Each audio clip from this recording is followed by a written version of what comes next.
ಅಲ್ಲ ಮಗನೇ, ಜಿಮ್ಗೋಗಿ ವ್ಯಾಯಾಮ ಮಾಡೋದು ಆರೋಗ್ಯವಾಗಿ ಇರೋದಕ್ಕೆ. ನೀನ್ ನೋಡಿದ್ರೆ ಕೋಪ ಮಾಡ್ಕೊಂಡು ಕೈನ ಈಗ ಮಾಡ್ಕೊಂಡಿದ್ಯಲ್ಲ. ಏನು ಮಾಡ್ಲಮ್ಮ, ಎಷ್ಟು ಹುಡ್ಕಿದ್ರು ಕೆಲಸ ಸಿಗ್ತಾ ಇಲ್ಲ. ನನಗೂ ಸಾಕಾಗೋಗಿದೆ. ಅದಕ್ಕೆ ನಿನಗೆ ನೀನೇ ಶಿಕ್ಷೆ ಕೊಟ್ಕೊಂಡ್ಬಿಡೋದಾ? ಈಗಲ್ಲಪ್ಪ ಕೆಲ್ಸದ ಬಗ್ಗೆ ಯೋಚನೆ ಮಾಡ್ಬೇಕಾಗಿರೋದು, 10 ವರ್ಷದ ಹಿಂದೆನೆ ಮಾಡ್ಬೇಕಾಗಿತ್ತು. ನೀನ್ ಆವಾಗ್ಲೇ ಕೆಲ್ಸ ಹುಡ್ಕೊಂಡಿದ್ರೆ ಈಗ ಜೀವನದಲ್ಲಿ ಆರಾಮಾಗಿರ್ಬೋದಿತ್ತಾ? ಅಂಬುಜ, ಹಳೇದೆಲ್ಲ ಈಗ ಯಾಕೆ? ನರಸಿಂಹ, ಕೆಲಸ ಸಿಗೋದು ಅಷ್ಟು ಸುಲಭ ಅಲ್ಲ.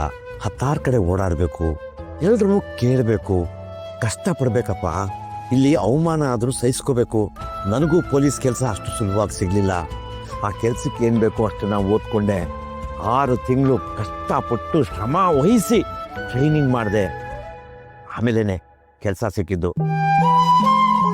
ನೋಡು, ನೀನು ಯಾರ ಹತ್ರನೂ ನಾನು ಹೆಡ್ ಕಾನ್ಸ್ಟೇಬಲ್ ಜಯರಾಮನ್ ಮಗ ಅಂತ ಹೇಳ್ಕೊಳಕ್ಕೆ ಹೋಗ್ಬೇಡ. ಎಷ್ಟೇ ಅವಮಾನ ಆದರೂ ಕೂಡ ಸಹಿಸ್ಕೋ, ಕೆಲಸ ಸಿಕ್ಕೇ ಸಿಗುತ್ತೆ. ಆದರೆ ಸಿಕ್ಕಿದ ಕೆಲಸನ ಯಾವುದೇ ಕಾರಣಕ್ಕೂ ಬಿಡಕ್ಕೆ ಹೋಗ್ಬೇಡ. ನಾಳೆ ನಾಡಿದ್ದು ಆಚೆ ನಾಡಿದ್ದು ಹುಡುಕ್ತಾನೇ ಇರು, ಪ್ರಯತ್ನ ಪಡ್ತಾನೇ ಇರು, ಮರಳಿ ಯತ್ನವ ಮಾಡು ಅಂತ ದೊಡ್ಡವ್ರು ಹೇಳಿಲ್ವಾ? ಸರಿಯಪ್ಪ, ನೀವು ಇಷ್ಟೆಲ್ಲ ಹೇಳಿದ್ಮೇಲೆ ಮತ್ತೆ ಪ್ರಯತ್ನ ಪಡ್ತೀನಿ.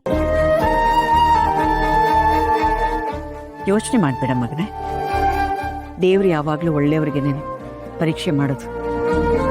ಕಷ್ಟನೋ ಸುಖನೋ ನಾವೆಲ್ಲರೂ ನಿನ್ ಜೊತೆಲಿ ಇರ್ತೀವಿ. ನೀವಿಬ್ರು ಅವನ್ಗೆ ಬುದ್ಧಿ ಹೇಳಿದ್ರಿ, ನಾನೇನು ಹೇಳಲೇ ಇಲ್ವಲ್ಲ. ಅಂಬುಜ, ಊಟ ಮಾಡ್ತೀಯಾ? ಸಂಜೆ 2 ನೀರ್ ದೋಸೆ ತಿಂದಿದ್ದೆ ಅಣ್ಣ. ಅಯ್ಯೋ ಪಾಪ, ಅಡಿಗೆ ರೆಡಿಯಾಗಿದೆ, ದಂಡಿಯಾಗಿ ಊಟ ಮಾಡು. ಅಂದ್ರೆ ಈಗ ನಾನು ಬೋಧನೆ ಮಾಡೋದು ಬೇಡ ಅಂತೀಯಾ? ಆಯ್ತು ಬಿಡು.